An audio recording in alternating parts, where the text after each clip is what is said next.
This is Dan Schneider. On this Dan Schneider video interview, another in my Actors on Acting series, American actress Patricia Bethune is my guest, and when we return, the conversation will begin.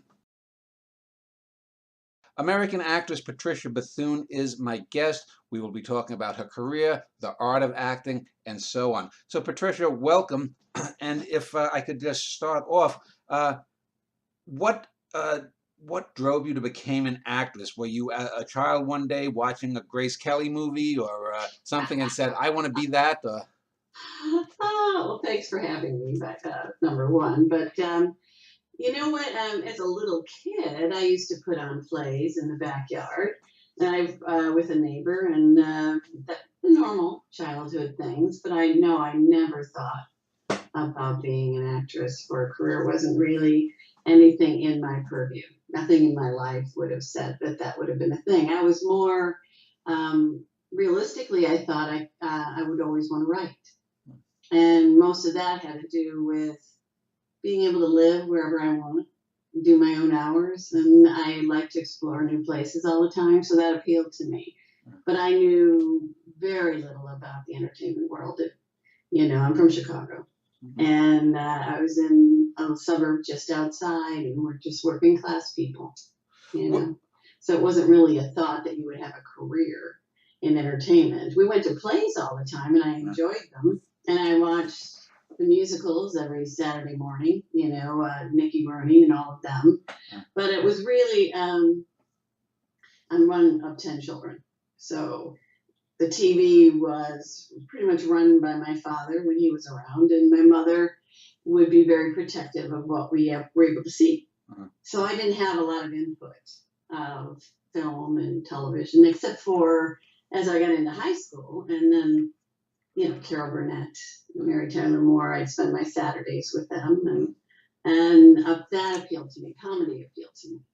Yeah, it's interesting. I was just thinking before we did this interview, I've been arguing for the last few years with people who have been talking about the golden age of television, whether it was the 50s or now with cable and whatnot. And I've always said it was always the 60s and 70s. And I've always used the example. I've said Saturday night, 1972, CBS, you had All in the Family, MASH, Mary Tyler Moore, Bob Newhart, and Carol Burnett, 4 of the greatest sitcoms, 5 of the top comedies. Where are you going to get that today? Right, and it was the best place to learn timing, real human beings in real situations, but funny and loving and heartwarming, all of that. But that was how I spent my time. Well, let me go back to your childhood. Your parents, I would assume, were not creative. Were you the only creative person in your family? Because you mentioned you wanted to write. I did. I read a lot and I wrote. Poetry, plays, what? What did you write? Poetry, plays? Oh yeah, I'd write poetry. I'd write songs, things like that. Nothing for anyone else to ever read. I wrote stories. I was big on stories, but it wasn't necessarily encouraged, or not that anybody was bad, but I was near the end of 10, so they kind of went through that all with the first bunch. So when they got to me, even though I would spend hours dancing in the basement, there was no dancing classes because everybody else had taken them and quit. So all of that didn't happen until I was out of school, and I discovered the arts way later. I went right from school into insurance. Okay. And I worked until my mid-20s as a commercial lines underwriter. But insurance was part of I could travel anywhere and get a job. But I wasn't happy. And my brother had died when I was 14. It was kind of a shock to the system. So my direction in life just tilted. And so I kind of just lived not thinking I was going to live really long. Not understanding that he had rheumatic fever and developed to heart collapsed, and when he was playing softball. So it's kind of just one of those things. At 19, he just died. But he was the only creative one in the family who actually spent his time with art and music. And he gave me, I think, my best advice when I was trying out for pom-poms, because I was a dancer. And I blew the audition. And I was so upset. He picked me up from school. And I said, I didn't do what I wanted to do. And he said, look at the people judging you. Huh. He said, if they could do it, they would be. Don't let them intimidate you. Only you can do what you do. So, and then the next year I tried out and I got it, but he had already passed. And so that kind of changed my trajectory. And I just said, fine, I'm going to live. I'll get a job. I'll move around. You know, I'll have a good time. And then I realized I was about 27. And I thought, God, I'm going to live longer than I thought. I should probably do something I like. You know, planning what could go wrong with people's businesses. I'm a very positive person, so it was contrary to me. And when I was living in Minnesota at the time, and it got really cold and snowy, and I was going to move either to New York or California, and the Olympics were going to be in California. So I said, well, then I'll go there and I'll get better seats for the events. So I moved to California, and once I was here and working, I was taking up the street with Santa Monica College, and all the classes were $5 a class. So I took singing, and I took dance, and that was my first acting class. And this was around 84. You're referring to the LA Olympics? Correct. Okay. Yeah. So it was, and it opened up a whole new world and a place where I could express how sensitive I was. It was a very safe place to feel everything life doesn't let you feel. Mm-hmm. So acting really appealed to me, and I was with a dear friend, and we kind of took a bet, and I went and I auditioned for a play, made up a resume. And I got there, and they said, oh, we forgot to put in that it's a singing. I said, oh, well, I didn't bring my music. And the woman, and they said, well, that's okay. We have lots of music here. I thought, oh, well, I said I'd do it. So they had Matchmaker, and I guess I sang loud and on tune. Mm-hmm. So, and they got the call back, and I got the role. And it was the West Coast premiere of C.P. Taylor's Good. And I played like the downtrodden wife who had to basically sing on top of a piano, kind of operatically. But it had a little comedy in it, so it gave me the courage to do it. And so I was faking it big time. Mm-hmm. And I memorized everybody's part and everybody's place to go. And the other actors, they said, well, did you direct? Because you really know what's going on. I thought, no, I'm just scared to death. But it was fun, and so I did that play, and I auditioned for the next, and I got it, and I auditioned for the next one, and I got it. And so it was the sign that this might be the right direction. And I met some great people who guided me with teachers and the business of acting. So I started studying with Jeff Corey, who is a character actor. He was blacklisted. He's just an amazing man. Mm-hmm. And he got me. And so I would bring in all these characters because of my Carol Burnett influence and stuff. And I would do plays, but I'd also have all my people. And so he encouraged me creating all that kind of thing. And it kind of provided a really safe space. And then another friend kind of guided me about the business. And because I came from business, I felt very blessed when I wasn't working in a cubicle. So I would do half a day of business and the other half was creative. Uh-huh. And when I was working in insurance, I found a painter friend, Nancy Johnson, was working there. And she was kind of a great mentor on how to transition your life into the arts as opposed to business, mm-hmm. meaning lowering your nut, uh-huh. Your overhead.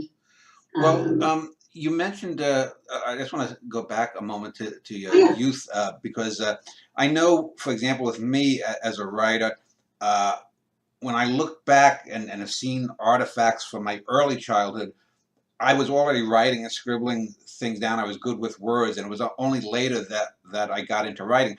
Was there any moments in your childhood that, looking back retroactively, you can say, oh, it makes sense that I became an actor because I was always the life of the party, or when, the in-law, when the family came over, I was always singing and dancing in front of them. Um, I would say I always knew how to diffuse a tense situation with humor. Hmm. And I had no worries of being the brunt of a joke if that helped ease things along in the household.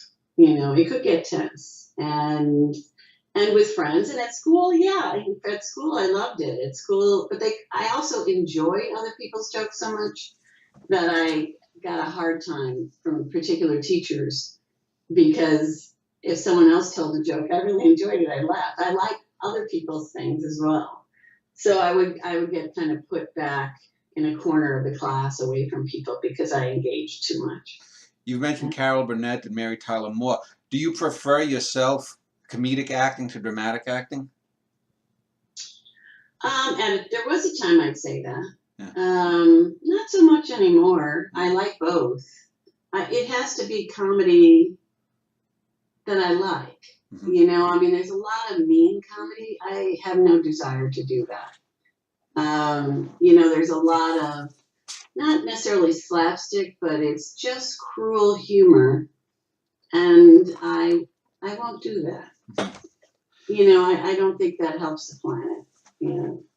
It's about storytelling more than it's whatever the story is. As an actor, do you find that you want to create another character, or do you find that acting helps you get away from yourself? Because I've spoken with actors who either generally are one or the other. They want to create, they feel it's a part of their creative drive, or they just want to escape who they are and be someone else. Oh no, I really like me. Yeah. I enjoy me a lot, Mm-hmm. but I appreciate other humans, and I like to create them, Mm-hmm. and I like to, especially the regular people, Mm-hmm. with dignity and integrity that so many of them have, and you don't necessarily see it. Uh-huh. Well, you mentioned that you don't like to do what you call mean comedy. Are there certain types of roles that you wouldn't do? For example, would you not play, say, a Nazi doctor or nurse, in Dachau in some kind of a play Oh or no? no, not that that's storytelling. That's different. Uh-huh. Laughter is medicine, Uh-huh. and I just think that no, if it tells a true story, no, I just like in General Hospital, I play a really awful human. I see her as overworked and overstressed, and probably been there too long and scared out of her mind. But others saw her as just me. Uh-huh. But so that no, I have no problem with that at all. I just don't find it. I can't create it. I can't do that humor. How's that? Uh-huh. The mean humor. It doesn't come out of me. Did you said you started with stage? Did you also do commercials at some point? And is commercial acting different? Because I've spoken with some actors who said that doing commercials, that a commercial director has to know exactly what he or she wants when they go in, whereas a television director or a film director can play and let things develop. I do everything, and I've done stand up. I've done everything, but commercials are different in that it's no. What you have to give them is as much variety as possible, so they can argue it out in the editing room. So, like I have a Zillow commercial running right now where I have like a smidgen, but for 3 hours I improv'd different lines to link the commercial, just so if they wanted to use them. But one of my examples is I did a great spot for KFC years ago, where I was driving in the car home to my kids with the food, and we're in the car. I can hear the director's laying in the back seat, and the ad people are saying, I don't know, she's talking to herself. It looks kind of weird. And so I just turned and looked out the window as if I saw someone in the next car, and I said, yes, I'm talking to myself. And I continued on. So I just threw in something to fix what their issue was, because there's so many people in a commercial who have something to say. And most of it is to say what won't work. So you can't get attached. Like, you just give them, and then you have to let it go. You mentioned that when you started acting on the stage that you knew other parts, and some people said that, well, you were a director. Did some other actors in some of these early roles find that overbearing, that you were trying to direct them, or you were trying to take I over wasn't production? trying to direct them. Yeah. They were just stumped, and I said, oh, no, you go over here. Uh-huh. I just knew where everybody went if they got in trouble. But no, I never overstepped. Because I really believe everybody has their own process. And especially when you're working on stage, everybody comes to their role however they come to it. And it's not always at the same time. Yeah. And so, no, not unless someone asks or they need something from me to get them emotionally to where they want to go. No, I don't. No. Some actors, of course, use things like method acting. Other actors, will show up and they'll get under the lights and boom, they just act. Do you have to create a backstory for a character? For example, if your character in whatever venue is terminally depressed and always pouting, do you create a backstory that her mother died of cancer, her father left her lover beat her, that kind of thing? Or do you just go and just act it and let it fall where it may? I create a background for everybody, regardless whether they're having a good day or a bad day. I think it's really important to have them be a whole human. So that's where the writing, I think, from when I was a kid comes in. Because whether it applies or not, I will write a whole bunch of different variations of why someone's there, their moment before, what takes them to the next step. You forget it then, and then you may use something in your own life if you have to hit something emotionally, or some days you need to use your empathetic self to hit something that it moves you more to feel for others, because you shut your own self down. It just depends on what's going on in a particular day.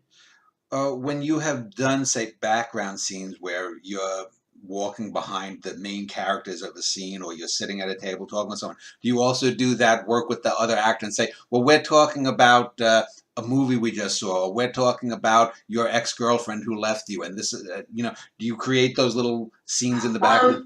Well, I've never done background per se. As far as work, I've always thankfully worked as a principal. But when I'm not, say, I'm in the scene, but I'm not talking, but I still have to be present.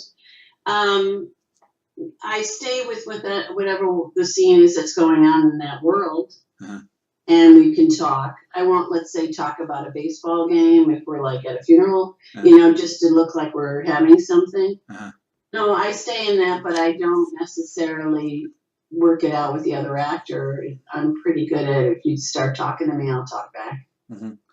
When you worked on stage, of course, you're going to have you'll work with actors who know their lines right away, are very good, very smooth and professional. And I've talked with other actors, and again, you don't have to name names or anything, but I'm sure, worked with actors who probably were unprofessional, who didn't know their lines, who maybe were prima donnas or whatnot. When you get and you work with someone that is difficult to work with, do you ever find that hinders your own process? Or is it just like, look, I'm here, I'm ready to do it. If they're not, that's not on me. It's not on me. Yeah. It's not on me. What it is, everybody has their way. Some actors cheat a little bit. Instead of doing their own homework, they'll wait and see what the other actor is going to do. So they'll hold it, and then they'll try to counter it, and then because they do know it, they're just holding it. Their process is different. No, it gives me more time to work it. If they're not ready, they're not ready. And sometimes it's just being human, but there are awful, just like in any job, there are people that are not as kind. Or some people, I did a sitcom years ago with a really awful human being who was the star. I won't name a name, but she was awful to everybody. But her work, because she wasn't trained, came from anger. And so she needed to get angry in order to do her comedy. And that was at the expense of the crew or her stand-in or anyone else around her. And she had some big, longtime stars on her show who she treated poorly. She would deliberately ruin their joke in the take. And then in my case, I had to make up, basically I was supposed to be like a Polish cleaning woman, and they, it was in the days where they rewrite in between each time you do the show, and they hadn't decided what they wanted her to say, and at the last minute they said, well, we're going to make her Russian now, and just kind of rave off, just say whatever you want when you answer the phone, but say it in kind of Russian, with like but gibberish Russian, saying like, Stola Schneider or whatever. So I just went on and did a conversation in gibberish with a Russian accent, and the audience went crazy. And she walked back in to ruin. She wasn't supposed to be there, to walk into the shot to stop it, because it couldn't be this person getting the laugh, which was a lesson for me. Just kind of like, I have no control over that. I can only do my best. If they want to tone it down, they will, if she needs to be the star in her. She was, but she wasn't very confident. And when I talked to the execs afterwards, they apologized. They said, that's how it goes here. But they said the censors were going crazy because they didn't know what I was saying. And I said it was gibberish. I wasn't saying anything. But it was very fun. So she was the only awful human I worked with. In that vein, I interviewed an actor once who told me that he had done a Columbo with Peter Falk, and he said that Peter Falk was terrific because even though he was the star of the show, if they had to do reshoots, he would be there to feed lines to these guest stars who just had a 2-minute role or something, just so that they could perform better. Have you encountered people like that who went out of their way? God. My very first sitcom, first real job, was on with Betty White, and she was a mother to Marie Osmond, and I got there, and they were ahead of schedule, and I had never been on a set like this before, and I had my little wardrobe with me, and they said, okay, we're going right to camera blocking, and I said, okay. That's great. I was just going to set myself and get a cup of coffee. I was just like, where the heck am I? Let me look around. What the heck is camera blocking? And Betty White, she just was a gift. She saw, and she goes, you know what? Take a moment. What would you like in your coffee? I'll go get it for you. And I went, oh my God, Betty White is getting me coffee. And she took her time so I could come in and settle. And then, I was like a friend of Marie Osmond who was recurring in the thing. And Marie Osmond just worked so differently. She was someone who would just chatter about anything. And you may have the first line, but that was how she dealt with her energy. It was just like, and they say action. And you'd be in a whole other world. But I'd have to say my line. So that was a good lesson. But I watched her that day. She was so brilliant. She could have run this business if it was a different time when she came up. Because she would stop only to say, if I hold the cup in this direction, it'll be a little funnier because you'll see this. And they go, oh, you're right. So just technically, she was amazing. Well, let me get back to stage acting and talk about directing.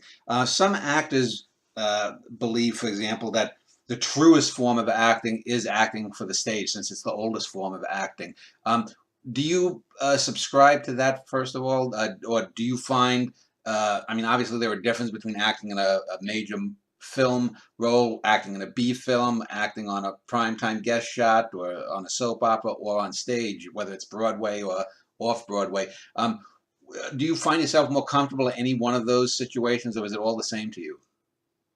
Oh, it's all the same. Yeah.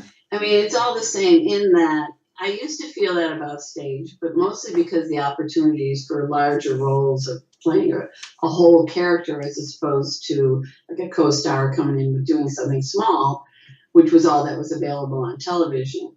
So on stage, I could create a leading character. I could create a whole person and no one stopped me from beginning to end. And I love that storytelling. And I also love the audience participation and it changing every single night. That's a brilliant, lovely thing. But I also love the challenge of being on camera and being solid enough in your character to repeat it in portions, in smidgens, to be honest in like 1 minute at a time. It's just a different skill set. Have you had lead roles where you're the lead in a play or on a film? And do you I mean, obviously, since you're going to get more lines, most actors would say, well, sure, I'd want to be the lead. But do you evaluate roles by the length of the lines or by the quality? Or sometimes is it just, okay, they want me in a clown suit and bark, or I'm getting paid to do it, Well, I mean, what I will always create an arc, even for the clown that has to bark. Yeah. I would create an arc for that clown. But I would, I think, no, I don't evaluate that at all. I think on stage, I've done a lot of leads and stuff, and I've won awards for work I've done on stage, because it's just, and it hasn't necessarily been the lead or supporting. I mean, I guess it's been different roles. It's more if I identify with the person and want to live in that person for that hour and a half and 2 hours, and I enjoy their journey. On television, no. I mean, I don't do small roles anymore, but that's more just for career building and making sure you get paid. And, it's kind of building a career as opposed to ego. Especially in Hollywood hierarchy, basically since the emergence of talkies, there's always been the terms character actor versus lead actor or actresses and whatnot. And a lot of actors sometimes bristle at the term character actor, as a pejorative. What is your take on that? I love character actor. Yeah. I love character. I've been drawn to character actors. I said one of my favorite was Maureen Stapleton in Airport. Oh, yeah. Those are the roles I've always wanted to play. Even as a kid, Pollyanna, I wanted to be Agnes Moorehead. Those are the people that I saw, that spoke to me, and I thought, I know who all those people. I know their history. I know, and that's where I want to live, in that turmoil. Yeah. Maureen Stapleton, I remember her from the Interiors film by Woody Allen. And I think, wasn't she also, I think in the late 70s, was she the mother on Family with Christy McNichol? Yes. Yes. Okay, yeah. That's just for younger people if they wanted to look that up. How about characters themselves? Other than judging what you think is a good character or a bad character, do you find it easier to play a classical character? Let's say if you were cast as Nora in A Doll's House, do you find that more intimidating because, oh my God, how am I going to make this fresh? Or would you prefer a good character that's in a modern situation in a play where you are originating the role? Well, I don't worry about making it fresh because I do believe that we all have our individual gift, and who we are makes it different in itself. Just start being who I am. Which is a great thing when you go for auditions with character actors. We are all wonderful or we wouldn't be there. And we all have a uniquely different take on the planet, on the world, and our little tweaks are what make us interesting. So if they want mine that day, that's great. If they want someone else's, that's great. But as far as I was at a theater company and I did maybe 40, 50 plays in a row. And part of this theater company was original writing. And I enjoyed that because it really prepared you. Some of it was brilliant writing and some of it wasn't. But it was a great exercise. And it's really about subtext of humans talking to each other, regardless of what they're saying. It's about their emotional life. It's about all of that other richness that you put in between the lines. And that's really fun to do. And my job is to make it work, whatever it is. I was on a set once, and then these poor writers were waiting for their shot, and they were saying to the lead actor, please just do my joke, just do it as it's written. And the actor, and I don't even remember who it was, didn't like it, so they just killed it. I thought, this is the only shot they're going to hear their joke. And the writer in me is just like, just do it for them. It may not work, but give it your all. And so my job is just to make it work, whatever it is, not to judge it. Unless they ask me to break it down or something. Let me just ask, obviously, since you've been on television, you're a member of the Screen Actors Guild. I would assume since you've done stage, you also, is it Actors Equity for the stage actors? Yeah. I know that some actors that I've interviewed have said that they have sometimes asked for exemptions to do small films, whatnot. Have you ever done that because there's a role that's been, that I just want that role? No, but I've convinced them to do it union. It took me a long time to get in the union, and I'm a proud member of it. And the contracts now are such that, unfortunately, everybody can do something union. If it's a new media project and not paying a lot, they have deferred pay. They do get it. I did a great film for a friend as a favor, and they ended up selling it to Netflix, and I was only paid, the ultra low budget, whatever it was, $125 a day. They made a lot of money, but I'm happy for them. But the fact is, so the opportunities are there. If you're a new actor and you're not in the union, I understand that, to get some tape on yourself, but I've never understood it. For someone who's been working, I have a pension. So, I have health insurance, I've accomplished all those checklist things, but I think it hurts your other actors to do that. Well, how long, you said it took a while. How long did it take for you to get into the Screen Actors Guild? Well, it took, since I started acting, it took about, 5 years, because I didn't start acting to my late 20s. So it took about 5 years because I wouldn't do the role where it was Red, who jumped into bed and pulled her top off. It was, being from a non-entertainment world, I wasn't going to be the first thing you see me in is some crazy thing. And it wasn't where I wanted my career to be. So I turned down stuff, and I actually got it by a commercial. Maybe not. I did stand up too, and I'm in AGVA. I'm in all the unions, actually. Just protected. You mentioned about just now about not wanting to do certain things. Since we live in the age now of the last couple of years of Me Too, when you were starting out, especially when you were younger, did you have a lot of sort of lecherous males, offering roles for this or that, kind of thing? Well, thankfully, I have verbal skills, and I was interviewing with an agent, and he said, "Okay, I'm going to send you to my guy, and he's going to do headshots for you." I said, "Oh, great." He said, "So bring, this kind of shirt and that kind of shirt and a bathing suit." And I said, "Well, why would I bring a bathing suit? It's a headshot." And he's like, "Oh, I think you're too advanced for us." And I thought, okay.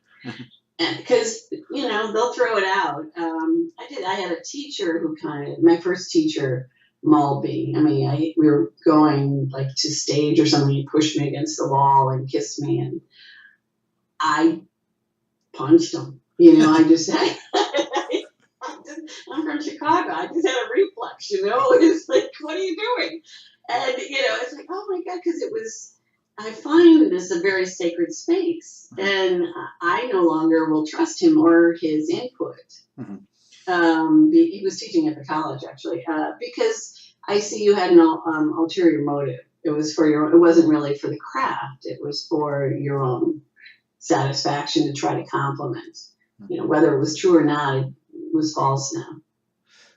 Aside from bad personal behavior, have you ever encountered, say, a director or a producer of a film or a stage play or even a television episode where they were just not getting something, or that they were abusive to the actors, you know, shouting at them. Hitchcock famously called actors are cattle kind of thing. And how do you deal with that situation, and does it affect your on-camera work?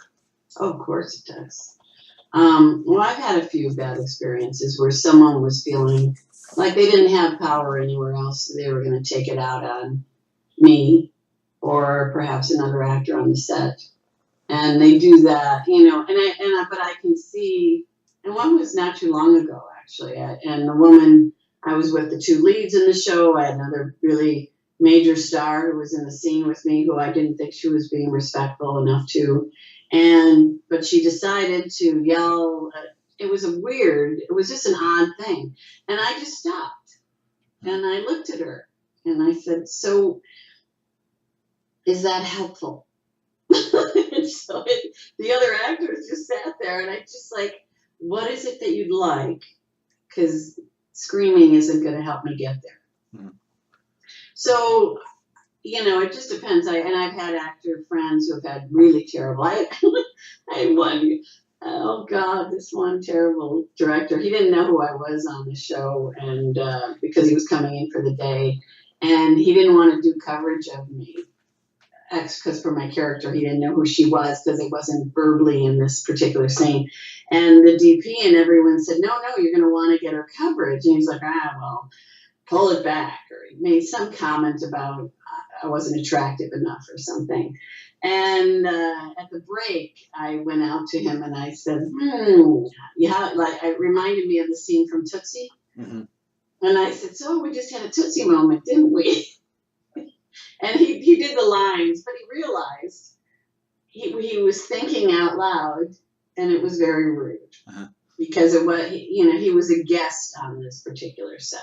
Yeah. And I didn't call him out, but I didn't have to because the crew and everybody were really good to me. They protected me from it. Well, let me ask about the idea of how looks, because actors are hired sometimes not for their ability, but because they look like someone or they don't look like someone. Another person who a couple of years ago had appeared on General Hospital in a small role was a guy who played a big gangster type, and he said to me that I don't get many roles to play brain surgeons, but I get a lot of Goomba roles, and I'm okay with that. If you're going out, especially when you were younger, going out for, you know, the lead role, and someone says, oh well, we need, you know, Halle Berry or you know, some Hollywood starlet type, a Grace Kelly type, is there something? Do you find that a deflating kind of thing, or is it like, well, okay, so I don't look like Grace Kelly, but Grace Kelly couldn't do this role? Right. Yeah. I can't say I've always been as sane about it all, but like especially when I walk in and they say, how tall are you? I already know I don't have the job because if they're asking, that means the lead guy's got to be under 5'3", and so I'm already gone. You know, there was a Mel Gibson thing. He said, so nobody over 5'6", and I said, well, the scene I'm sitting down. Why does it make any difference? But he had a rule about the height of the women on the set. Mel Gibson, you mean? Yeah, for that particular film. Or someone had a rule, and they said it was him. You never know. People, you know, say a lot of things. But no, you know why? Thankfully, I didn't start in my early 20s. I started in my late 20s and 30s. Would I always want to be my best? Yes. You know, do you have fluctuations that you wish, you know, but I will never be that skinny girl. It will just not happen. My body doesn't do it. So you let it go. And you go, if you want me, then you have me, you know, and that's all I can take care of. Do my best.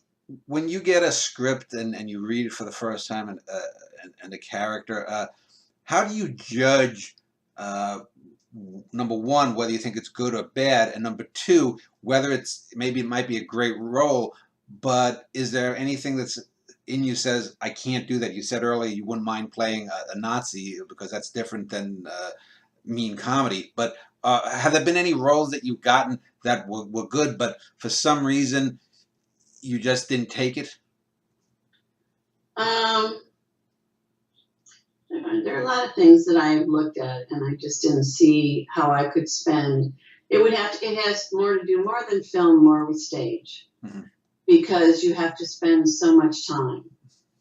And if I can't find a hook into the character, whatever it is, it's like I don't see it, and I'll have a conversation maybe with the director, and just kind of, it's a lot of my life, and especially in Los Angeles, there's no money unless you're at the Almonstons here. Mostly these kind of pieces are in smaller venues, and it's like you miss work because I don't like to miss a performance. If I'm in it, I'm in it, and so there would maybe be that, and it's just, or if I thought, like, it's in the case of, it's not necessarily mean, if I just didn't think it was funny, then I'm not going to do it. It's I don't have to do it all. There's a lot of us out there.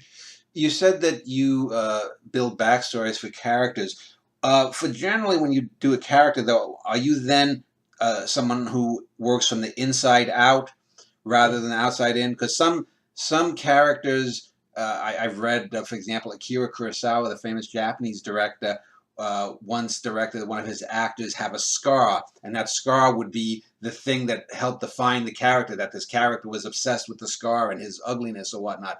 Do you find that there are some characters that you need to build maybe from the outside in?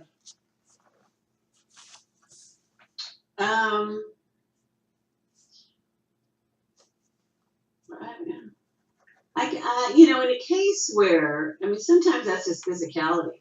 If, let's say, they have some ism and their arm doesn't work right, or I've had it where I've had prosthetics or something.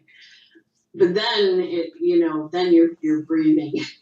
You're just trying to work with the physicality of the outside in. For me, no, which is why I do a lot of my work before I even before I get to the set. I do my best to be off book for even stage before we start.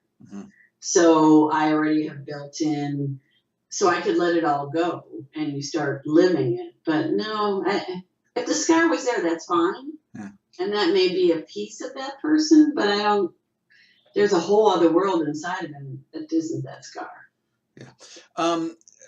I first recently came across you doing your role you mentioned on General Hospital, an American soap opera. And soap operas are famous for having the melodramatic scene where someone's dying or someone finds they're having an affair, their spouse is having an affair or something. But I've always thought that the best acting isn't in those obvious, what they might call money scenes, but sort of in the bridge scenes where it's after the trauma has happened and the characters may be at a bar deflating or they're walking home. And I know, for example, in European films versus American films, they are more apt to show characters doing what I call whole body acting. There's a famous scene in an Ingmar Bergman film where Max von Sydow's daughter has died in a film called The Virgin Spring. And all we see is von Sydow, who's this huge man, and he's hulking, and we just see his in the back, and we see his body limp and sag. In America, they don't do that. They have to show the face. Do you think that, do you wish, say, American acting were a bit more full body like European seems to be, or world cinema? Yeah, I find myself watching far more European television and things because I see more real people and whole situations, it's more time, and in like the soap opera world, it's just such a fast machine. It's a one-take wonder. And for those leads on that show, they have so much to do each week. They have to just trust their gut and go for it, and character actors have a little more space for that because we don't have to be so perfectly beautiful for our fan base. But there are shows that will take that time. I did was it Bosch? I had a thing on Bosch. And a friend who was in North Dakota wrote to me. He said his favorite part was watching me walk away, because he could hear the weight in my slippers not being able to lift off the floor out of when my son had died, And I thought, oh yeah, because they allowed it. So a show like that, does allow it. So if you haven't watched, I mean, I loved, Connolly, but Bosch is one of those shows that does do that. I think Longmire did that. They allowed a lot more space for the characters to just breathe in their characters. On network, I don't know if there's as much time. Yeah. And it's corporate. Oftentimes, in especially films, Hollywood films, well, if I look at old-time Hollywood films, they would not show, for example, the gory murder on screen or whatnot. And I can certainly see being fine with sex scenes or violent scenes if there's a purpose, if it's not simply gratuitous. For example, I was looking at your acting reel, and there's one of the scenes is where you're walking along a road and some guy comes down out of the woods and he's going to strangle you. And, that was Stalker, yeah. Yeah, and I don't know the context of the scene, but I'm just wondering, when you do a scene like that, and I've known some actors and interviewed some actors who specialize in doing, getting killed or something. And, that was my first kill. That was the first time I got killed. But is there? How do you sort of like differentiate, or do you just go in that moment, or if you do 10 takes, do you do 10 different ways of dying? In that particular one, yeah, you try to do 10 different ways of dying, especially when it's a wide shot. This particular director wanted my feet to be flailing, and thankfully we had a nice stunt person to keep me from truly being choked, but I had a safe, kind of not a word, but a safe slap, in case I was really hurting. But you try to do your breathing differently, and he was specific about that. He wanted a certain gurgle. He wanted a certain thing. But as an actor, you want to give them choices if you can. I want to talk about the actor and the actor's perspective within a role, whether you're on stage or a camera and bright lights are upon you. In a certain way, acting is maybe the most personal art. I mean, you could argue writing is more personal, but the writer isn't on stage having eyes upon them. And yet, despite the personal thing, you know that you are the center of attention, even if you just have 2 lines, and for those 2 lines, all eyes are upon you. How do you sort of manage that?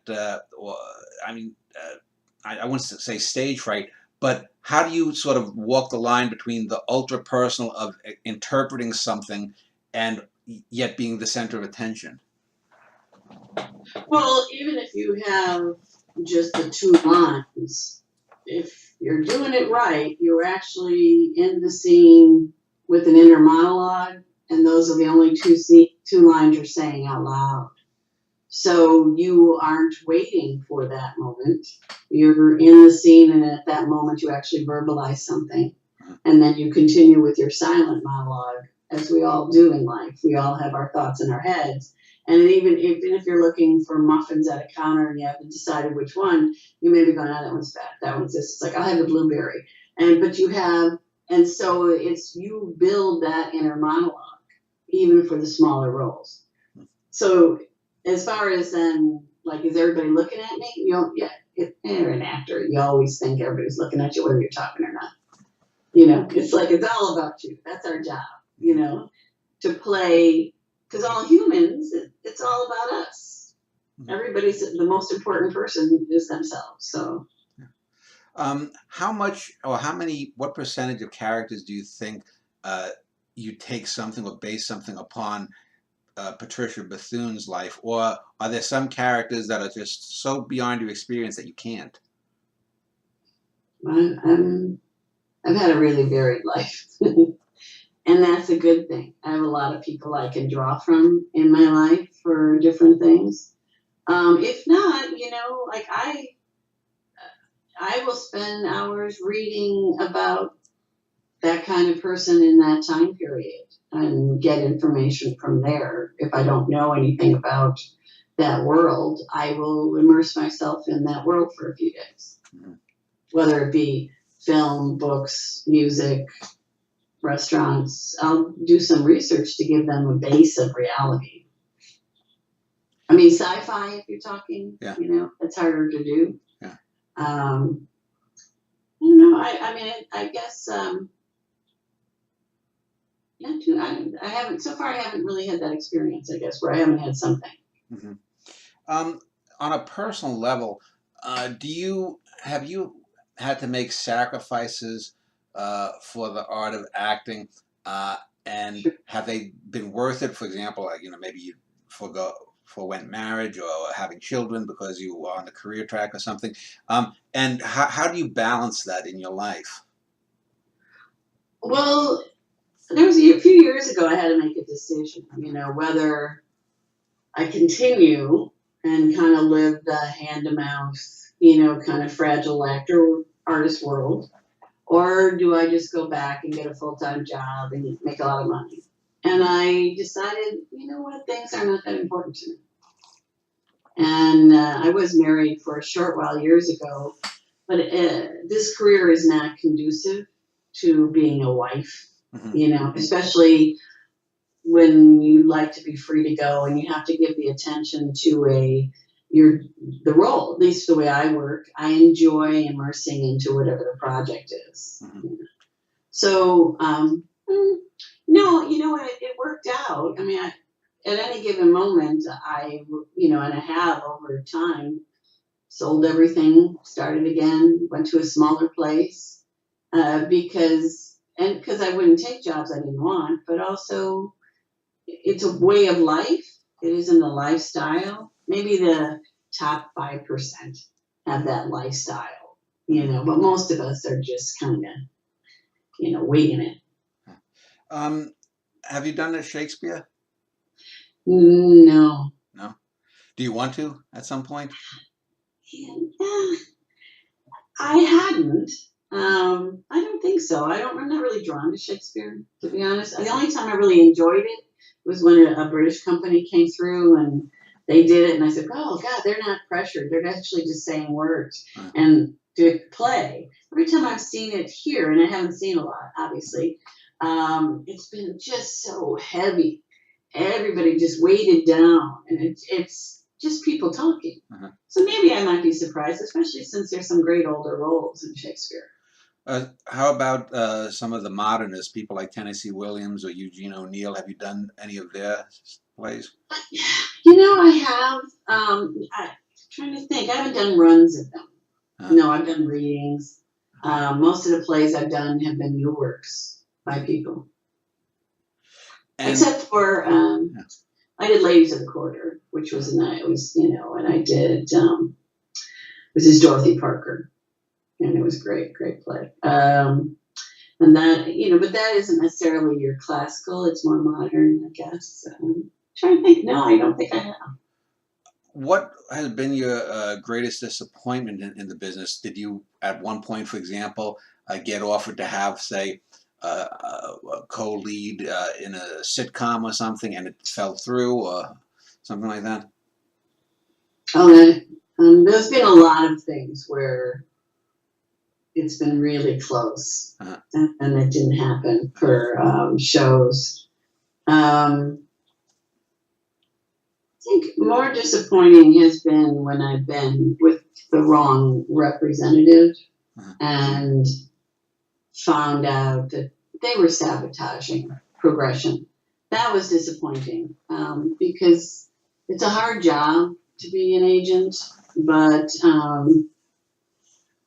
sometimes their own personal fears, they'll tell you they're working for whatever, but they have their own issues and they don't take the risks. So you may be saying you're waiting to take this next role and go up to guest star or whatever.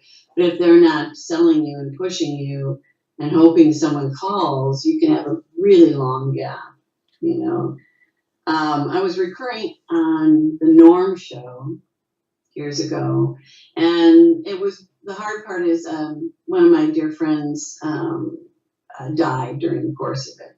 And I made a decision where I had gone back and forth to Sweden to take care of her. and her daughter, when she died, I said, okay, I'll go back and help the husband and watch the daughter and help her because we were close and she was a baby. And that kind of stopped the momentum. Mm-hmm. It was one of those weird life choices of why are you here and what sacrifices do you make for the career, or what do you make for really what's important in life? So I made that decision. I don't regret it, but it was a hard one, and I had to rebuild again after that because it pulled me out, and it was just what it is. Well, you just said what's important in life, and when people use a term like that, they usually refer to something like having a family, kids, or whatnot. And you just said that you made choices to be an actor, which would seem to preclude things like that. So I would have to think that you would have to value acting as one of the valuable things in life. It truly is. But I also feel that we are on the planet to help one another. Mm-hmm. And there comes certain opportunities that you will make a difference in someone's life. Mm-hmm. Whether, how sometimes maybe someone has their family member died and they have 3 children, and now, or their parents died, and they take the children in. How could you not do that? Of course you do that. And then I would probably figure out acting a different way. Mm-hmm. But it wasn't worth it for me to have, let's say, my own children to give up acting. No. I don't know how people do it. Have you ever had someone on an airplane or at a restaurant come up to you and say, I saw you in such and such, whatever, on stage role, and said it really moved me or whatnot? Have you ever had those kinds of moments where someone has been, moved? Those happen mostly. True Blood was fun movie. They loved it, but it was Mad Men that the number of people who came up to me to tell me I reminded them of the psychiatrist they had, or they wished they had when they were a child, or that was one. That was really the National Association of Psychiatrists actually had a seminar at their annual conference called Being Dr. Edna, where they showed my scenes to show them how they should talk to children, which I thought was very complimentary. But that was one. And plays mostly, plays, a lot of plays I did. Mm-hmm. People in the audience, of course, afterwards would say they were moved or they'd want to have a conversation about it. You mentioned about representatives, meaning agents, and sometimes hindering something. Do you think that some of those hindrances are things that were intentional or unintentional? And why would an agent hinder someone unless they were favoring someone else that they represented for a role? That happened, number 2. For a lot of roles, they like to pull you out of a competition and push somebody else. But it's not that they hinder, it's that they believe they're more powerful than they are. Or they can achieve more. And so they say the words, and maybe their intent in that moment is to do it. But it's just not, they don't really have that power. They can't do it. And so and as an actor learning, that's the biggest lesson, is you really have to do it yourself. Let me just talk in a broad sense, because later in the interview we'll go through your career arc. But is there a role that you think is, say, the best acting job that you did? Is there a role that you disliked, either because of the character or the circumstances in your life or on set? What are some of the, like, if you were to pick the least positive experience or role that you had, or the least fulfilling and the most fulfilling role, what would they be? And you don't have to get into any particular circumstances, but well, I don't know. I mean, there's nothing better than going to the same set that's a half set every day. Mm-hmm. And especially like on True Blood, it was a creative. It was led by Alan Ball, who was a stage man.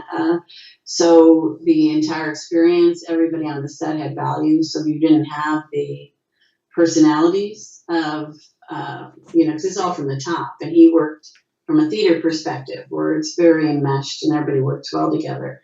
So I love that, and I love the character as far as that goes. I think the Mad Men character was my favorite as far as just I read it, I knew who she was, and I really enjoyed being her. It was supposed to continue, and then January Jones got pregnant, so they changed the story. But it was good enough for what it was. It was great. And on stage, there was a great role, which was as close as of me having my own sitcom. It was called Moon Puppies, and it was just a hysterical play. I played kind of an awful person, heady, oblivious, but it was just comedically the most fun I've ever had on stage. And I think I got an award for it, which was nice. So that was great. But so that was great. As far as, I mean, awful, there are just some sets that aren't happy sets, and it trickles down. And sometimes there's people that treat you poorly. But probably the worst, though, was the one I already told you about on the sitcom where that one actress was just terrible. I mean, to the point where I was told before I even got to the set to not let her see me. That to make sure I always dressed dowdy, to, and that she was known to fire someone every week. I thought, what a way, it's such a gift, this business. But it was because she just was so scared. You mentioned early on that you like writing. If you could write your own character or your own premise for a show that you could star in, what would it be? Well, I have a few. That's why I'm hesitant to say. But what happens is I wrote a couple pilots, and not necessarily, I don't need to star in it. That's the funny part. I really, especially if I'm writing. Right now, it would be probably a comedy, but I like the dramedies mostly. Where there's a little pathos within it, real life. But as far as the details of it, I mean, I have a great one about an ex-missionary nun who kind of runs a caregiving, kind of off the grid, high-end business and solves kind of mysteries right now. I mean, truthfully, I would love to do a mystery. I love those shows. You'd like to do a Columbo then? Oh my God. I love all of those shows. I'm addicted. It's my, my white noise. It's my, I love Acorn TV. I just watch all these old British ones, and I just love it. First of all, I love the people. But I like them because they're kind of, like I love Northern Exposure. I love shows that have just people accepting each other that are kind of quirky. It's that gives me the most joy. You've mentioned a few times, and we talked a little bit about comedy and drama. I just want to close this first segment before we go on to specific roles. There are two schools of thoughts about comedy and drama. Some people will say that comedy is always much harder because it's harder to get someone to laugh than to cry. And other people, most famously, I guess Woody Allen, said that doing drama is sitting at the grown-ups table versus comedy. Do you have a take on comedy versus drama in either of those veins?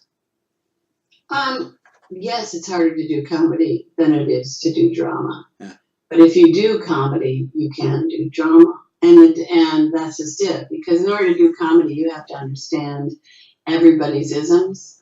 And it comes from, and their pain. So what you're doing is, you are alleviating pain. If you want to sit in it, that's drama. Okay. Well, let's take a break here, and then in the second half of the interview, we'll talk a little bit more about some of your specific roles, and we'll do that when we get back in a moment.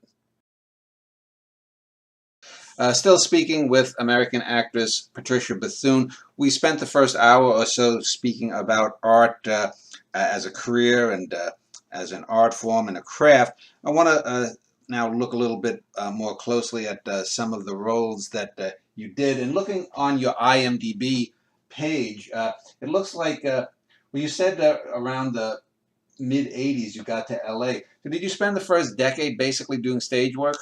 Yep. Yeah. Yeah, but I didn't get my union card until '94. Okay. So that kind of tells you where these credits all came from. But mostly I did stage. I did tons of stage. I would I wouldn't even understudy. I'd do plays, and then I'd go on the nights at our theater company. Let's say they were doing a one-act festival, I'd watch them all.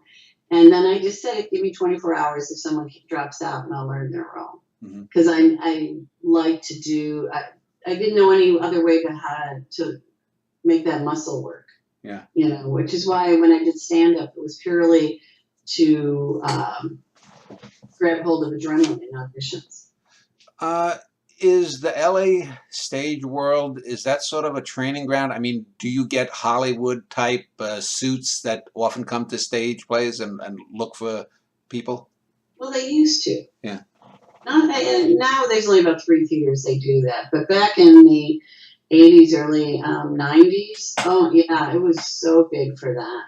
And because there was so much new works, a number of the companies had deals with some of the top agents to find properties to make into films or television shows. So some of the plays changed at that time because you were almost basically doing screenplays on stage. But yeah, no, it was really big. I remember doing one play, and it was Van Gogh on Prozac. And it was a night where I think everybody from CAA or somebody came for one of the ingenues in the show. And it was the most hysterical thing because it was 2 rows full of suits.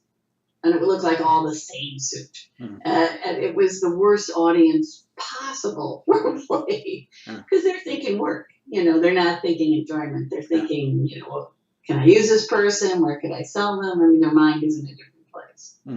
But they do go. Looking at some of your earliest credits, you did a number of TV sitcom appearances, and has most of your work non-stage been television? It only looks like a smaller percentage is film. Right. Yeah. No, I've been real fortunate in television. So and films, it's just been picking up. I mean, I did Species and I did The Lost World, but other than that, it's been smaller films. And no, I've been fortunate to be busy and on television. Some of the classic shows from that era, like Seinfeld, Third Rock from the Sun, and you even did a Family Matters. But that was the show with Urkel, wasn't it? Yes.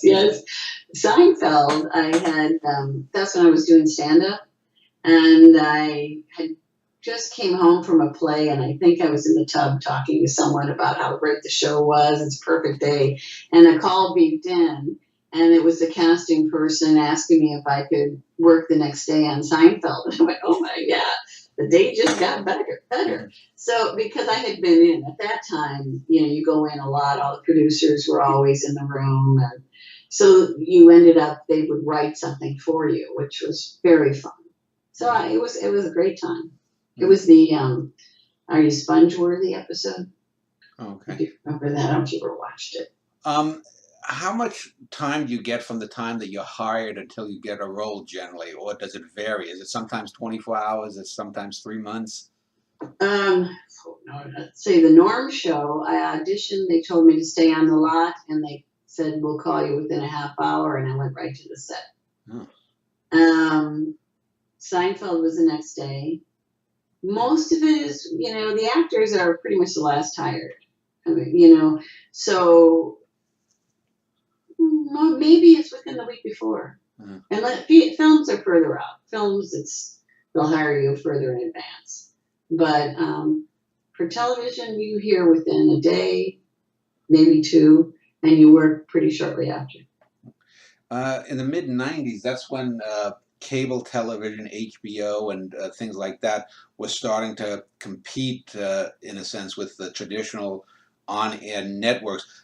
You've done both of them. Have you found that there's any difference between the production values or the way that the set is run from traditional networks versus cable? Sure, there's a lot of the cable. I mean, it depends on the cable show. It feels more independent film than it does network. The networks generally you become part of the machine and set, and they have the crew who's been there forever. And when it's cable, it's all new, and it's usually new crews, and everybody's doing everything. So it's not as it's just shorter days too, or less pay. Mm-hmm. I see you did a Buffy the Vampire Slayer. When you do shows like that are, not reality based, is it more fun because they give you more freedom versus say doing a Mad Men, which was based, more on, I guess, to a certain degree, historical reality? Well, the Buffy, I had to go get a whole head cast because they were going to kill me. And so that was the first time ever to have my whole head encased, and then they even did my teeth. Uh-huh. And which is just the weirdest experience.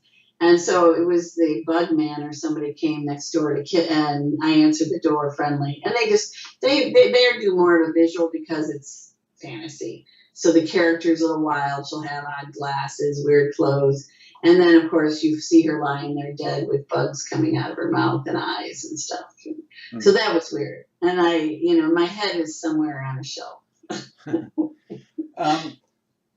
I also see that you did some, I guess, drama shows in that era, judging Amy. That wasn't Amy Brennan, was it? Yeah. Oh, that is Amy. Okay. One of the social workers in the courtroom. And is that when you do a show like that, which I guess, well, you had mentioned like wanting to do a drama show like Columbo. That's a different type of thing. That wasn't a mystery series, was it? That was more or less. No, that was more child services and the drama of a judge who's single trying to still date while solving cases, protecting children. Is there any like dramatic role? What was the biggest role that you had in terms of say a number of lines of script when you were doing say these early series in the 90s and early O's? Did you have recurring roles on any of them? Well, Norm's show I recurred, Grey's Anatomy I recurred, Sons of Tucson I recurred, Mad Men, True Blood, Longmire. The other prior to that, I'm not looking at IMDb because I don't remember. Yeah. I do them and it's like I'm trying to think, but those if I recurred, I probably had them on my resume. No, the rest were just that was when I was first starting, just getting credits and things. Mm-hmm. So. As an actor, I mean, obviously you'd want the financial security. I would think of a series. You'd mentioned that a few things fell through. What kind of series were they? That always back with the 90s with the sitcom and such. Okay. Yeah. How about when I look here a little further on? I see you did. You mentioned Species. It says Species 3, which is a straight to video. It says a role. Oh, it was straight to video on the air on the Sci-Fi Channel. Oh, it was a great role. It was fun. Yeah. Now, when you do a role like that, I knew an actor who's now deceased who did, I think he did Psycho 2 or Psycho 3, and he said it was one of the worst experiences because it was such a letdown from the original Psycho film. But he's now associated with the franchise, but he was always sort of embarrassed about the role. Now, Species, the original film, doesn't have the reputation that Psycho did. But when you do, say, one of these so-and-so 17 or something, is there always a kind of like you're dealing with these people who've done these roles? Do people ever sort of sleepwalk through these roles when they've done it, Fast and the Furious 21 or something? I guess some do if they're making enough money. But I find truly most actors are really so happy to have a job. Uh-huh. And it doesn't matter what it is. They will make it be the best moment ever. Or in whatever the relationship of the film. Well, I don't think people are, the days back in the 80s, a lot of people got paid really good money, so they could be a little bit more blasé if it wasn't. Now nobody really makes a lot of money except a very few people, so people are just grateful to make work, and at least I've never discovered it, or they don't talk to me about it. Have you ever gotten feedback from one of these roles when you're hired, and when they've said, well, we like the way that you did X versus the other 3 actors or actresses that were up for the role? And do you, as an actor, always try to put a little unique spin on it, maybe raise an eyebrow at a certain second?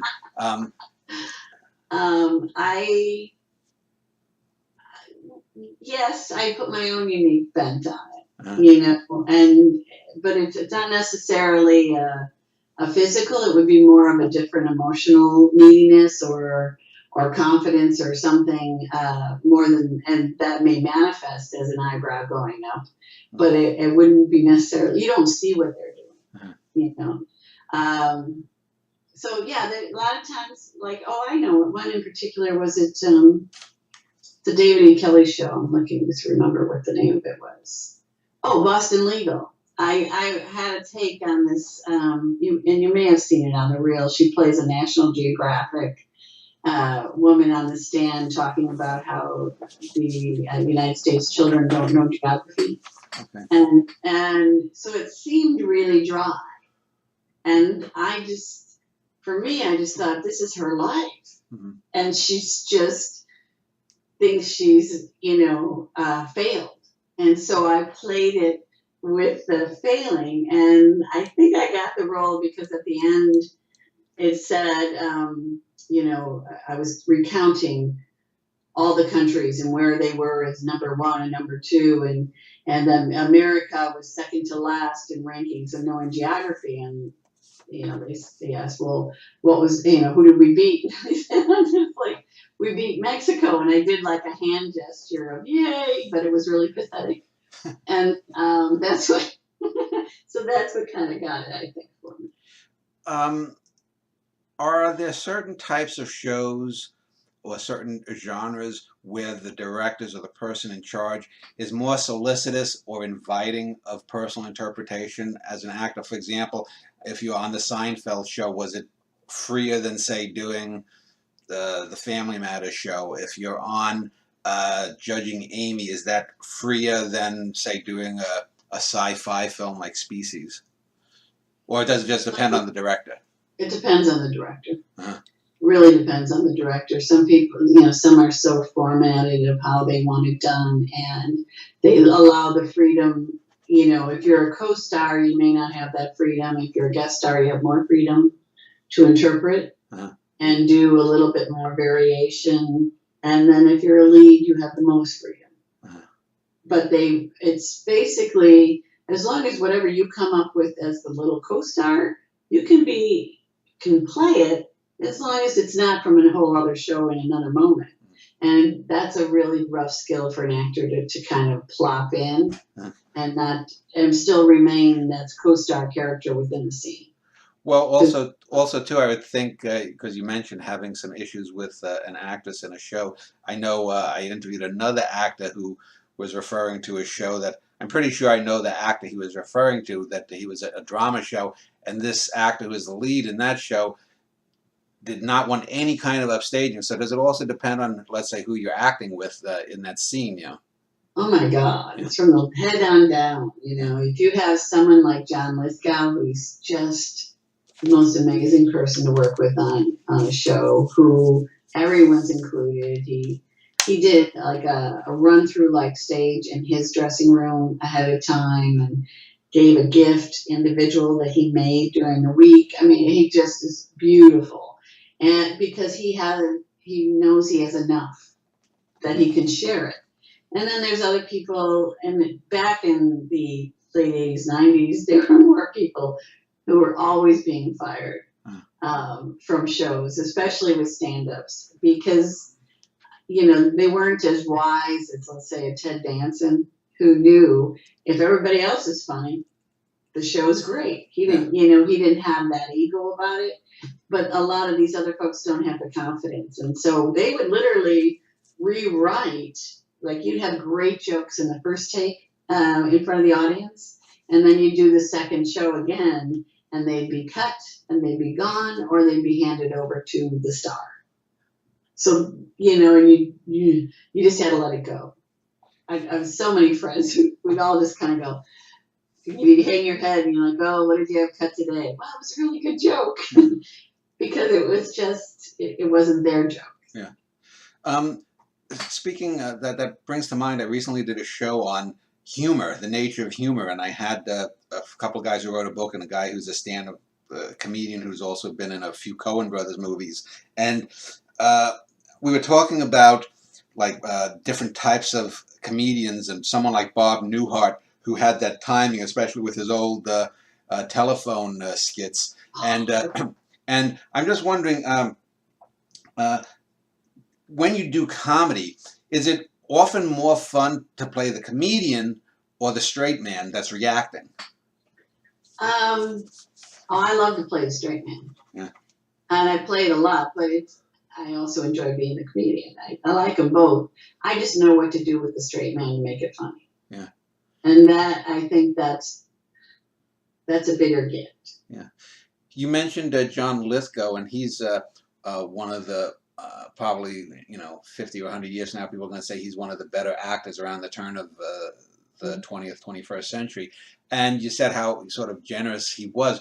Have you found that the talent in an actor has any correspondence with their goodness or worth as a person, or is it totally asynchronous? If, for example, the actress you were mentioning, was she a terrific comedian when the lights went on?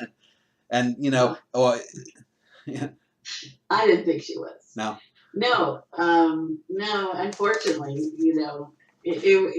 she probably could be if she were to take the time, but no, I didn't think she was. Yes, there are those people that are terribly, to hang out with, but are really funny once the camera comes on. But I find that probably the more generous folks and the better are those who have spent a lot of time on stage, because they're more concerned with the whole of the story for the piece as opposed to their moment. Yeah. You mentioned Boston Legal. That was the Spader Shatner show, was it? Boston. No, that was. I don't think so. Okay, because I know James Spader and William Shatner were in a show, Boston something or other. So maybe that was it. Maybe it was then. I was with Taraji. Okay. No, and it was also Candice Bergen was in the scene. Was Okay. she in the same one? Okay. Okay. So I was just going to ask about because it doesn't matter then. But well, let me look at this. I see you also did a Desperate Housewives. And do you often find, for example, when I talk about just looking at some of these shows that were big name shows like Seinfeld or Desperate Housewives, do you find that those sets generally are more rigid or more loose in terms of the way they handle? Well, I guess it would again depend on each episode, because most episodes are directed by a different director, correct? Yeah. Yeah, but let's say like NCIS, which you would think would be really, formatted and all. And you have someone like Mark Harmon, who's lovely, and make sure everybody, and it's a dog set. So they have these, everybody has their dogs, and literally you'd be in the scene and the dog is at your foot. They don't see it. So that keeps everybody at a certain energy level. And it was a beautiful set to work on. Yeah, Boston Legal was the Shatner Spader show. Was okay. Yeah, and it was, and David Kelly was the writer of the show, and then I know I forget the name of the fellow who wrote Mad Men, but those are shows that generally have what you call, I guess, a high reputation because of writers like Kelly and whatnot. Do you have you generally found that shows that come with an expectation? Well, I guess. As an actor, is that sort of a nice gold pin on your lapel that, oh, I did a Mad Men, I did a David Kelly show? very much so. It makes a big difference because then you're part, especially some of these big shows, you're part of history now. Yeah. You know, you're part of the top history in the archives. Uh-huh. That's a great thing. Yeah. And then does that mean that also that it's easier to get roles after you've done a Madman? Well, yeah. I mean, easier people will at least see you for the role. Uh-huh. And the same thing, you know, I've been hired by a lot of things because of True Blood. They like the show. They like me on the show. You know, it just, yeah, there's weird reasons why people hire you. Well, I mean, once, you know, you're the right height, the right this, the right that, you know, that there wasn't another redhead in the scene. There's all those factors you have control over. But yeah, there'd be sometimes I'll just get a call to be hired because of those shows. Yeah. And for example, if you're doing a show like Mad Men, you mentioned being a part of history or whatnot. When you do a more popular show online, there are these sites called Wikia sites where often, like if you did a Star Trek, you know, they'll have every detail about the character, and the character was this from this planet and did that. Do you find that the fans of some of the bigger shows like a Mad Men or some of the David Kelly shows, do they have more rabid fans? If you've been approached in restaurants or whatnot, are they generally for these larger roles, or are they for more of the obscure roles sometimes? More for the larger roles, but it's been since, you know, the internet, since Twitter, since all of that. So those kind of shows, you know, like the True Bloods or even Greys, Man, then they all have their own fan sites now. They all have their own, you know, there's a lot of these people who take on the character, you know. So there was a woman who plays my character online, Jane Boathouse. There's, you know, so that's always interesting. NCIS was one I got a lot because it's a show so many people watch, but I also played like the mother of a military son and daughter, and many of them died, and so it was real moving. So it just depends. In the last few years, entities like Hulu and Netflix and a few others have gotten into releasing a series. Have you done a number of them? Let's see. Longmire went to Netflix, and Bosch was on Amazon, and we did another Netflix. That's FX. I guess no, I haven't done anything on Hulu yet. Though. I've been more on ABC, CBS. How about video games? I've spoken with a number of actors who said that they did the voicings for video games, and some of them even wore those little things, like the guy who was in who wore the little points they have on it, and then they can make a character out of you. Have you ever done something like that? Nah. No. No. I remember when it first started coming out, I just thought that was just going to replace actors, and I was so opposed to it all. You know, it's like, like afraid of mobile phones or something. But I had no interest in it at all. And I think there are some people that are made for it. Like I am not a mime, you know, so I need real people and stuff. You're acting, but all of that it doesn't really appeal. Does that rule out voice acting for cartoons? No, not at all. Not at all.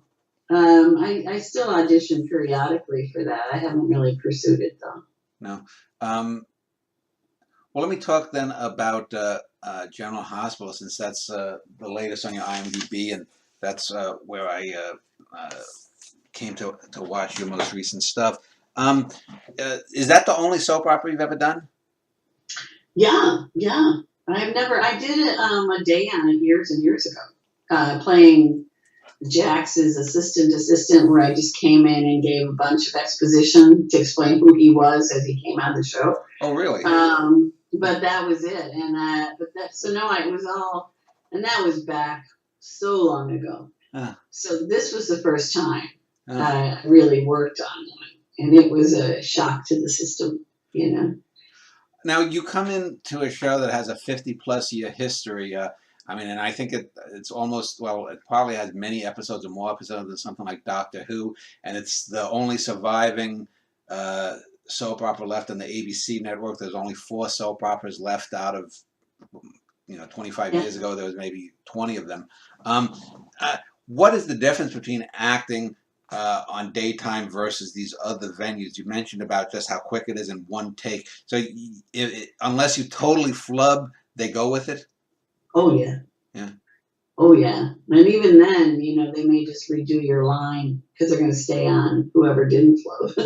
And they'll just hold the camera on them because there's, 2 or 3 cameras, so they'll just use the other shot and you'll just throw the line in. But no, it was hard to get used to for me. Well, it was just new that it was, because on nighttime, prime time, you have some time in between each scene, and they do it by different angles, and so you're only doing maybe a couple pages at a time. Where here you'll plow through 30 pages in a blink of an eye, and they may be different little snippet scenes, but there's no real time to go back and relook at the pages and do all that. And the blocking is already preset by the director for the camera crew. So it's kind of working backwards then to find a reason to naturally move to wherever they need you to be. Yeah. And so there's not a lot of time for that. Yeah. And, and they're a machine. These camera people have been there forever. It's third generation in some cases with the makeup and hair. And it became like very corporate, because I worked in corporate where you walk in and this is how they do it and this is what you're going to do. And we're happy to have you do your job, but don't try to change the machine. Oftentimes in acting, there's always been biases towards one genre or not. For example, when film first came along, stage actors didn't want to do movies. Then certain actors who were stars didn't want to do B movies. Television, and then film actors didn't want to do television. Primetime actors would look down on soap operas. Does that still exist? And did you ever have, when you got this role, did like your agent ever say, "Oh, you don't want to do soaps"? No, no. Actually, the truth of it is that my agent actually dropped me the day before I had this audition. So it was. So that's a Hollywood story. So it was kind of a very odd thing, and I'm like, really? I'm going in on this thing. Okay. No, these days, because it's changed so dramatically, meaning the agents aren't making the money they used to make because there's nothing rerunning. They used to get all the reruns 2 or 3, and so that extra cash is gone. So they're pretty much selling their clients. They're doing their best to try to keep them at a certain level, but everybody needs to make their ends meet. So they're like, no, it'll be fun. You should do it. But I don't think the scourge is there any longer. And as a creative person, to get the opportunity to play a character who is so much different than how I would get cast at nighttime,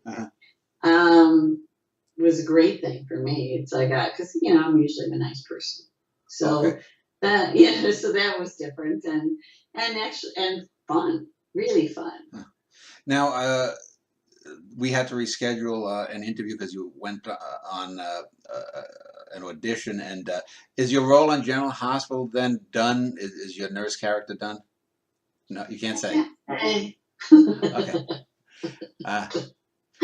Well, I just want to say, because I've watched General Hospital for now 40 years since I was since 1978, and I can tell you one of the reasons that I did want to interview you, with whether you know it or not. When I've seen listed, they'll say the evil nurse, but most of the people on the General Hospital boards love you because they can't stand Sonny and Carly, and so they wanted Mary Pat to lobotomize Carly. Well, I got a mixed thing.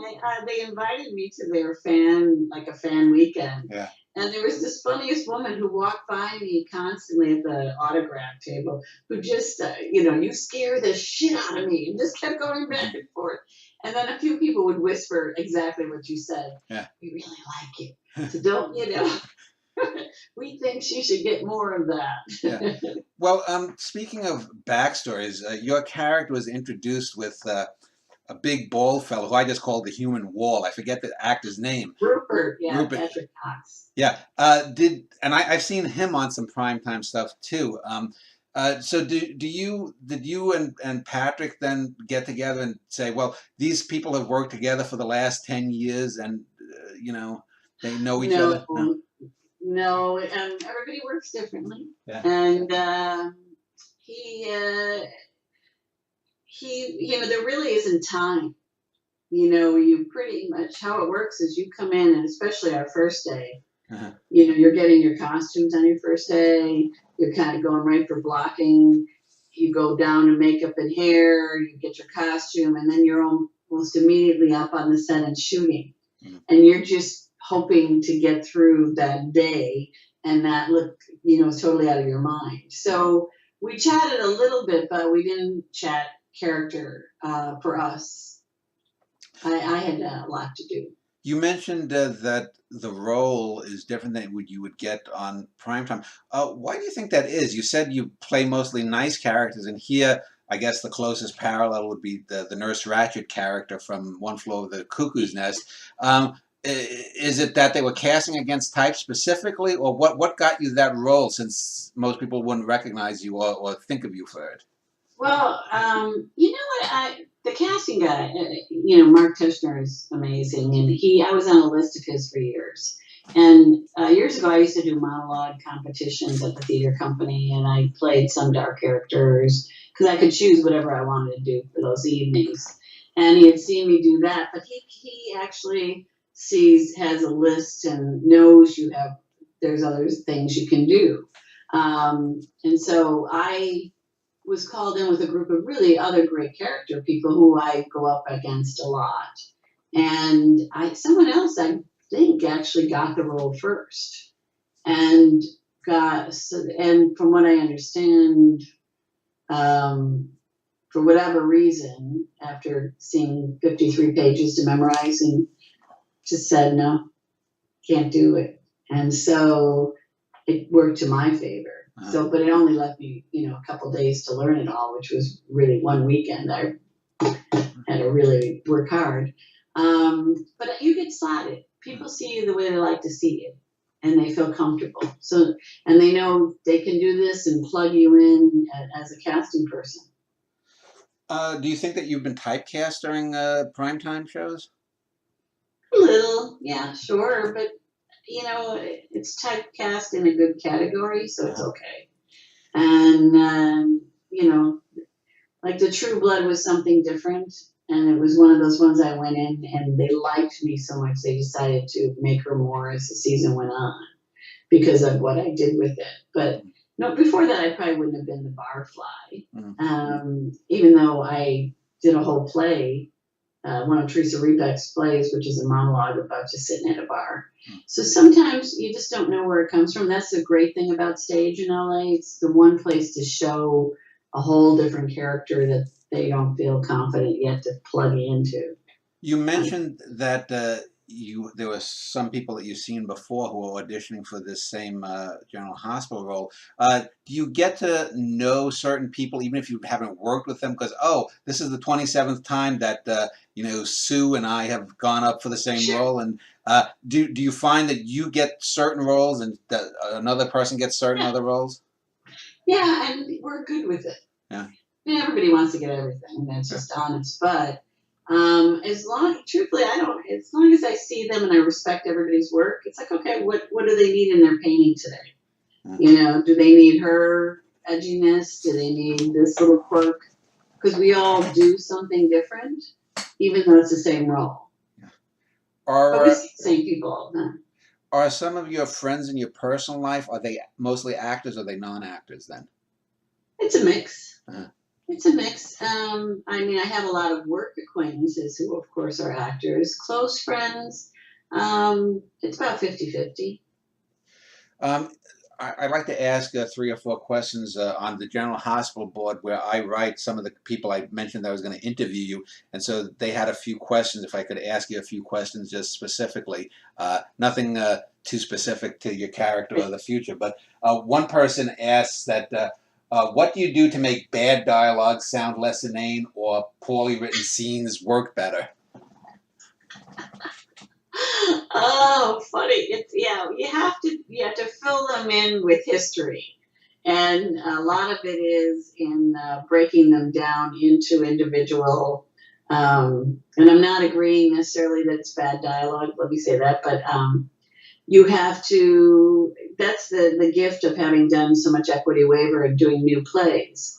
To the point of you should be able to tell a story by reading whatever is in the phone book. So you have an intent for a scene, and you're using those words to express your intent. Corey Allen was a teacher of mine, and he was in Rebel Without a Cause. He was an old-time actor, but he had a great exercise where he would you'd have sides or your scenes for two people, and then he would whisper an intent in you didn't look at them. He just would whisper an intent in your ear and a different intent in their ear, so that the words you're saying themselves are only to express your intent. Mm-hmm. Whether it's just, that you love them and you need them to stay, but you're reading a menu or you're talking, about the dinner. And so it was a great exercise because that's how you build the interest for other people, because they may not know what's going on, but they see you're really invested. Mm-hmm. Does that answer? Yeah, just as a side question, obviously financially every actor wants to have some financial stability, so I would assume that if, for example, they wanted to keep your character on for a year or two stint recurring, for example, I interviewed Kathleen Gaddy and she was recurring for the last 4 or 5 years, and you would do that even if it meant foregoing some roles during daytime if you had a steady gig? A steady check's a lovely thing. Yeah. You know what? Yeah, because I think these days it's not 100%, but you're also able to create your own projects. So let's say I wasn't feeling creatively satisfied. There are lovely breaks in their schedule that you can plug other things in, even if you create them yourselves. Yeah. Another person they asked what your favorite role was, and I think you mentioned the Mad Men, or was that just your most notable role? What was the favorite role, if not the most notable? Well, I mean, I loved Her Amendment. It is one of my favorites, and I'm trying to think, and I love Jane Boathouse in True Blood. And I'm trying, and I love the NCIS, the mom on that. I have a recurring thing on For the People, which is still too new to know if that's going to be the new thing I love. Mm-hmm. Trying to think, most of my real loves would probably be remembering stage roles that I really loved. Well, let me just get back to a few questions before we end the interview, more about the art and craft of acting. But before I ask anything, we've been talking now for about an hour and 40 minutes, and is there anything about acting or as an art or a craft or a career that you would like to say? For example, if you were to give advice to younger actors, what would you tell them?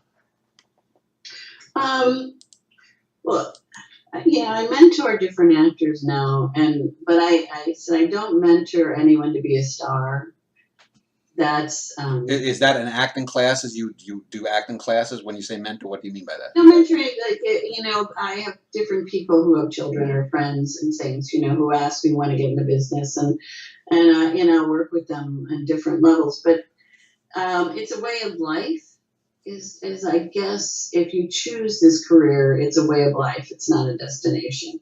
So there are ups and downs, and there are good times where you're working. And then you will have a long time where you don't. And if you have a flexible day job, keep it. That's my best best advice. And if not, don't get attached to things, material things. So if you want to pursue this career, you have to stay free of that. So you can be flexible. So you can move if you need to. You can take what roles. You can keep learning. I would say keep doing stage at night. for as long as you possibly can. Because that will create, especially for young people, it gives them a catalog of characters that they can pull out when they come in for an audition. They have now already done 12 weeks on stage on one type of person that they can plug into a role easily for television. So when you don't have a long time, you have 24 hours, you already have that person to plug in. I've often said to young writers and other people that I've known in the arts that art to me is the thing that we use to translate the cosmos or reality so we understand it better. And as an actor, you're going to be there, even if you're being directed by a Hitchcock or a Kubrick or some big name director, they're going to see the actor first. When you are essaying a role, what about the moment or the character do you go in with the idea that you're trying to convey something essential that even if it's just a throwaway role in a slasher flick, that what do you just, is it just sometimes some roles are just silly little trifles? I never see anything as a trifle, or it would be cut. So if it's there, it's important. But if it's a small role, but even if you're Freddy Krueger's 27th victim in the film, there was a reason there was 27 and not 26, because you had to die that last way to make the difference. Yeah, you have to have that in your head. You just, if you're doing that small role though, you can't think it's the most important. You know, you have to have, it's just part of it, like the key. Like you have to know your moment before. And you do the small role and you go right to your moment after, which may be dead. Or maybe walking out the store door, but you just keep moving. It's not stopping. It's not about you. Yeah. No, they're all important. I mean, storytelling is a real gift to tell the human experience. Yeah. I earlier asked about using your own personal experiences in acting. And as someone who started out writing poetry, I often found that a way to get away from the trite or the banal was a line that might be trite or banal in a love poem. If you use that line, say in a poem about science, or might be, it gives it a fresh take. Do you ever do that where you might sort of, I guess, transplant a comedic moment into a dramatic scene, or vice versa, try to add a dramatic element to a comedy to freshen it up? And can you give an example? Well, I mean, it's kind of like, it's like fragmenting. So it isn't, because if you're doing a monologue, let's say, and it may be a sad monologue, and you're talking about the death of somebody or whatever, but within that monologue, to protect your heart, you have to give yourself a release. So then you may fragment it and remember something funny, which that funny memory within whatever the monologue context, the funny moment, the way you remember being stupid with them or make a mistake, will then now hurt more because now that's lost and it puts you back in the dark. So, you know, there's a way to play with it to break it up, because most humans don't just sit and wallow. You have to take a breath. And the audience needs to take a breath too. Your job is to give them that moment, and then they can come back in with you. Yeah.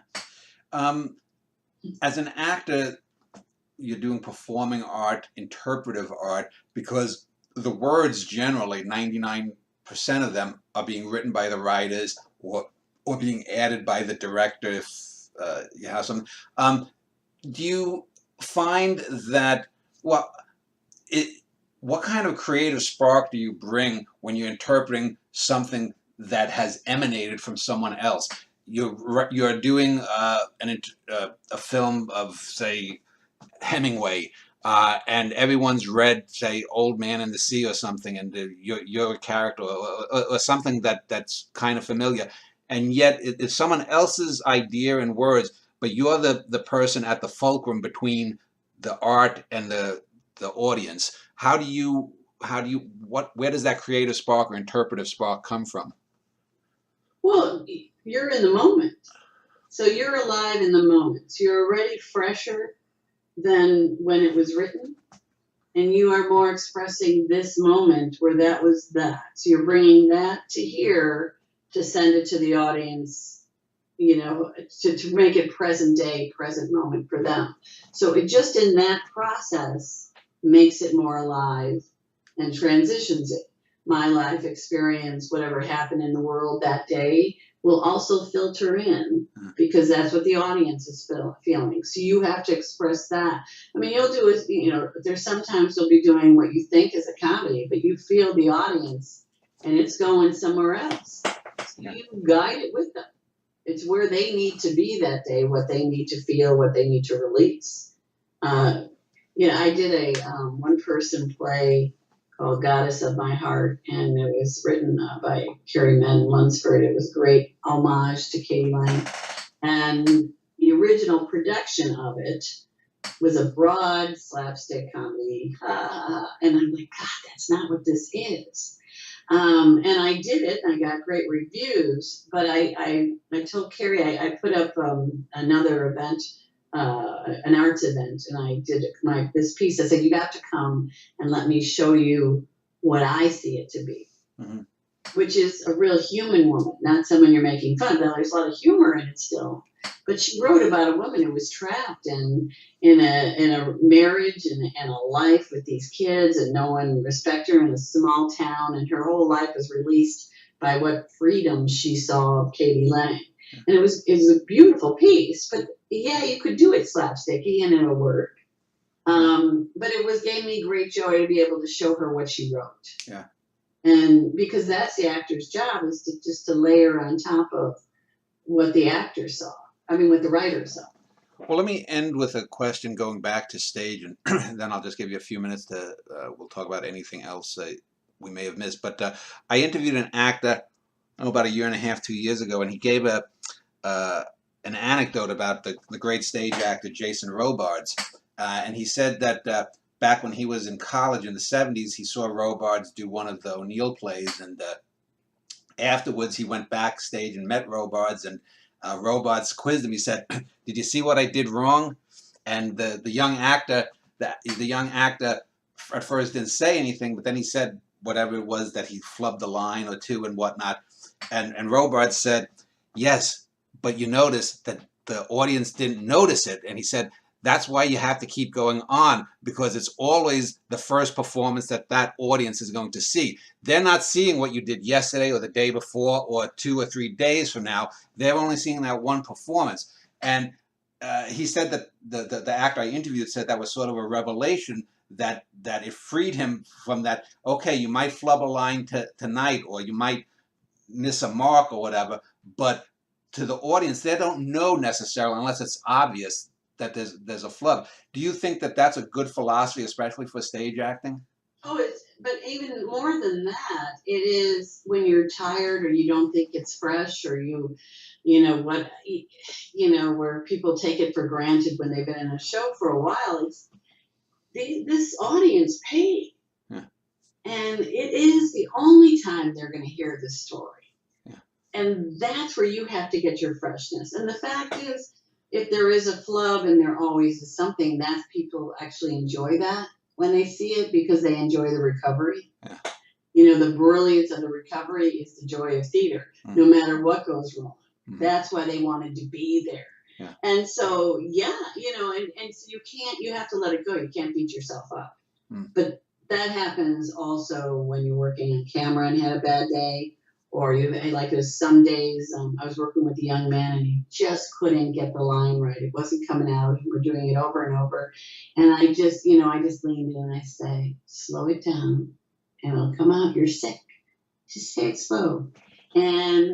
And it was just like, boom, we got the take and moved on, because he got in his head about making a mistake.